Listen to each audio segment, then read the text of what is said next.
ನನ್ನ ಹೆಸರು ಮಧು ಅಂತ. ನಾನು ಕನಕಪುರ ರೋಡಿಂದ ಬಂದಿದ್ದೀನಿ. ನನ್ನ ಪ್ರೊಫೆಷನ್ ಬಂದು ಡ್ರೈವಿಂಗ್ ಡಿಪಾರ್ಟ್ಮೆಂಟು. ನಾನು ಮೊದಲು ಡ್ರೈವರಾಗಿ ಓಡಿಸ್ತಿದ್ದೆ. 5 ಇಯರ್ಸ್ ಡ್ರೈವರಾಗಿ ಓಡಿಸ್ತಿದ್ದೆ. ಅದಾದಮೇಲೆ ನನಗೆ ಸರ್ವಿಸಲ್ಲಿ ಚೆನ್ನಾಗಿ ಬಂತು. ಅದಾದಮೇಲೆ ನಾನು ಕಮರ್ಷಿಯಲ್ ವೆಹಿಕಲ್ ತಗೋಬೇಕಂತ ಲೈಕ್ ಮಾಡಿದೆ. ಅದು ಟೊಯೋಟಾ ಬ್ರ್ಯಾಂಡೇ ತಗೋಬೇಕಂತ ಲೈಕ್ ಮಾಡಿದ್ದೀನಿ. ಟೊಯೋಟಾ ಬ್ರ್ಯಾಂಡಲ್ಲಿ ಇಂಜಿನ್ ಚೆನ್ನಾಗಿದೆ, ಓನ್ನೆಸ್ಸು, ಮೇಂಟೆನೆನ್ಸು. ನಮ್ಮ ಟೊಯೋಟಾ ಇಟಿಯೋಸಲ್ಲಿ ಎಲ್ಲೋ ಬೋರ್ಡ್ಗಂತೂ ತುಂಬ useful vehicle.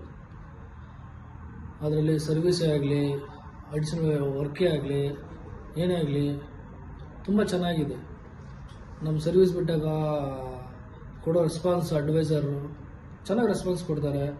On time phone ಮಾಡಿ ಫೋನ್ ಪಿಕ್ ಮಾಡ್ತಾರೆ. ಇನ್ನೊಂದು ಬಾಡಿ ವರ್ಕಲ್ಲಿ ಚೆನ್ನಾಗಿದೆ. ಬಾಡಿ ವರ್ಕಲ್ಲಿ ನೆಕ್ಸ್ಟು ಮೆಕ್ಯಾನಿಕ್ ವರ್ಕಿಂಗಲ್ಲಿ ಗಾಡಿ ಏನಾದರೂ ವರ್ಕಲ್ಲಿ ಆನ್ ಟೈಮ್ ಅಂದರೆ ಆ ಐಟಮ್ ಹೋಗಿದೆ ಅಂತ ಕರೆಕ್ಟಾಗಿ ಎಕ್ಸ್ಪ್ಲೇನ್ ಮಾಡಿ ಹೇಳ್ತಾರೆ ನಮಗೆ. ಬಾಡಿ ವರ್ಕಲ್ಲಿ ಸುಜಯ್ ಪೇಂಟಿಂಗ್, ದರ್ಶನ್ ಪೇಂಟಿಂಗಲ್ಲಿ ಕ್ಲಾರಿಟಿ ಕೊಡ್ತಾರೆ ನಮಗೆ. ಏನು ಹೋಗಿದೆ, ಪಾರ್ಟ್ ಹೋಗಿದೆ, ಸರ್ ಈ ಪ್ಯಾನೆಲ್ ಹೋಗಿದೆ, ಈ ಡೋರ್ ಹಿಂಗೆ ಇಷ್ಟು ಬರುತ್ತೆ, ಇಷ್ಟು ಬರ್ಬೋದು ಅಂತ ಎಕ್ಸ್ಪ್ಲೇನ್ ಡೈರೆಕ್ಟಾಗಿ ತಿಳಿಸಿರ್ತಾರೆ. ಆನ್ ಟೈಮಿಗೆ ಡೆಲಿವರಿ ಕೊಡ್ತಾರೆ. ಸುಜಯ್ ಅವರು ನನಗೆ ತುಂಬ ವರ್ಷದ ಪರಿಚಯ. ಅವರು ನಾನು ಡ್ರೈವರಾಗಿಂದನೂ ಅವ್ರ ಹತ್ರ ವೆಹಿಕಲ್ ಬಿಡ್ತಾ ಇದ್ದೀನಿ.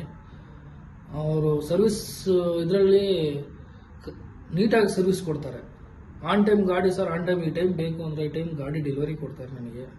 ಅದಕ್ಕೆ ನನಗೆ ಬೊಮ್ಮನಹಳ್ಳಿ ಬ್ರಾಂಚ್ಗೆ ಫಸ್ಟ್ ಆಫ್ ಆಲ್ ನಾನು ಅದೇ ಬ್ರಾಂಚ್ಗೆ ಬಿಡಬೇಕನ್ನೋದು ನನಗೆ ಇಷ್ಟ.